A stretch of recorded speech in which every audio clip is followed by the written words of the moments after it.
Hello, my name is Andy and I am the Village Idiot. I'm armed with a car and a GoPro and an unhealthy amount of time on my hands. I'm using that time to attempt to visit every civil parish in England. You're watching the Derbyshire Dales series. The Dales contain some of the most beautiful British scenery. It's a magnificent area. Here's one of its 109 civil parishes. Today in the Derbyshire Dales, we come to a place that was really difficult to actually film, so much so I forgot to do my standard intro. No matter though. This place is so small it doesn't even have a village sign, yet still contains 4 listed buildings. Today, we find ourselves in the rather awkward parish of Hazlebadge.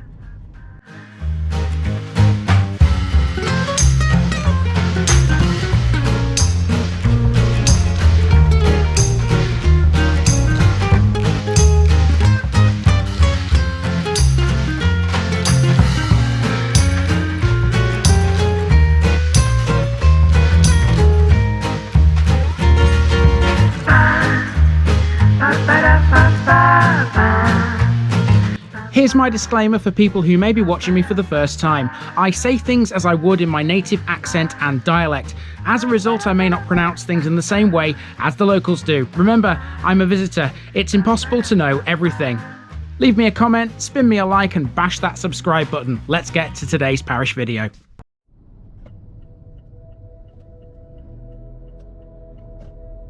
In any normal set of circumstances, I'd be welcoming you to a place that had a decent walking route. Here in Hazlebadge though, walking is really not advised, but I still managed.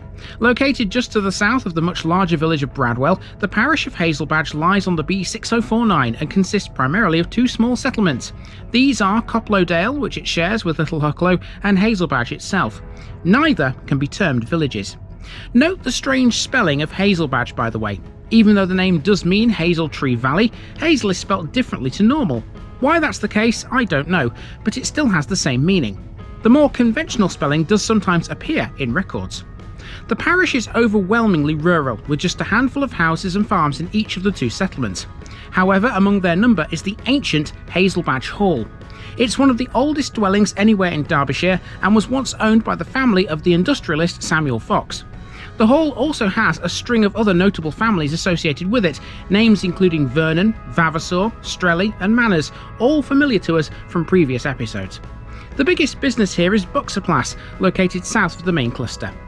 This one was difficult. Let's go and see why.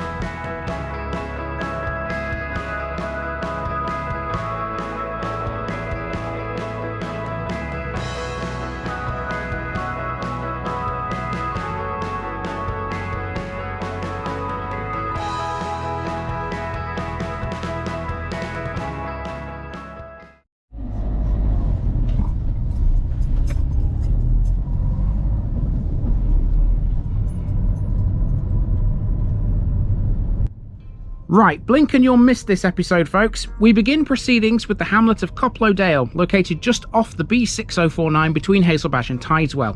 A small part of Coplow Dale belongs to Little Hucklow. The Hazlebadge side features a handful of houses and not much more. That said, coming to Coplow Dale wasn't a wasted trip. On the way out towards the B6049, you get a pretty good impression of the landscape around here.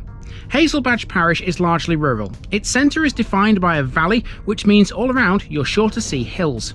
The only notable water feature in Hazlebadge is the Dead Man's Clough, a small self-contained stream to the east of the main settlement, although there are some springs and wells dotted around here and there too. Among the hills somewhere is an oval barrow and a platform cairn covering a Neolithic burial site. There's even signs of a possible Roman road running through the south and east of the parish. It seems that people have been inhabiting this place for quite a while.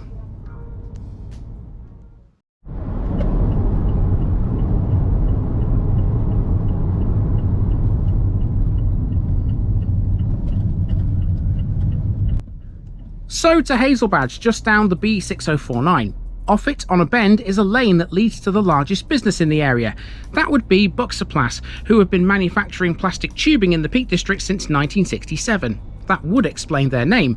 Buxoplas is a shortened form of Buxton Plastics. They began life in Buxton before moving to Tideswell in 1970, occupying an old bakehouse. In 1989 they upped sticks again, this time to Quarters Farm, where they remain today. So let me tell you, finding a place to park for this one was a real challenge because you've literally only got this one road. There is another road that runs through the parish of Hazlebadge, but I'm afraid it's kind of out of commission for us. So let's have a wander around. That's not going to take us very long because there isn't much here. There's just a couple of properties here and there, and that's really it. There is one that stands above all the others though, and that would be Hazlebadge Hall. Let's have a wander. Central downtown Hazlebadge, and yes, that is supposed to be at least mildly funny, is defined by a collection of farm buildings and the busy road out of Bradwell. Although this may look like nothing much, hidden away within this farmyard is a notable building, Hazlebadge Hall.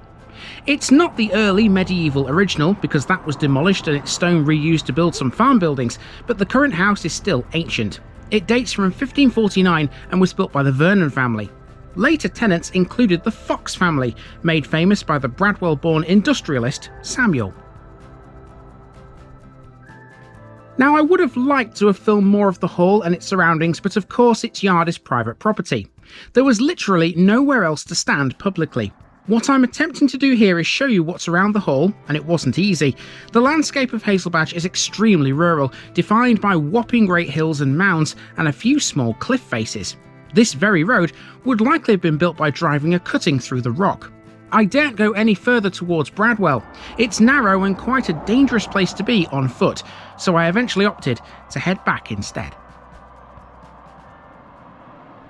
Let me tell you folks, if there was ever a place where I needed this high-vis, this is definitely it, because there are no footpaths, no footways or anything like that out here. You just basically have to walk up the road. I'm just using a break in the traffic just to tell you about it, because this is a very fast, a very busy road, and yeah, it's not the kind of place you really should be walking, to be honest with you. But there's no other real way to cover Hazlebadge apart from being in the car, and of course my mission is to set foot in a place. Well, I've definitely done that now, haven't I? So I'll make my way back to the car before any more traffic comes along this road, and we'll get on out of here. It wasn't the easiest of parishes to do this one by any stretch, but at least I can now say it's done. With not much more to see or indeed legally capture, the best course of action was to head to the next one. In a few days, we'll be talking more about Samuel Fox and a lot more besides in the neighbouring village. Bye for now. Thanks for watching this video, folks. Don't forget to like this episode if you haven't already. It really makes a difference with YouTube. If you're new here, subscribe to the channel for more videos like this, and give us a share too if you've got friends who'd like it. You can find all the links to my social media accounts below, as well as my Buy Me a Coffee page where you can donate to the channel. Also, if you've enjoyed this episode, have a look at some more videos in this series. Until next time, I've been Andy, also known as the Village Idiot, and I'm out.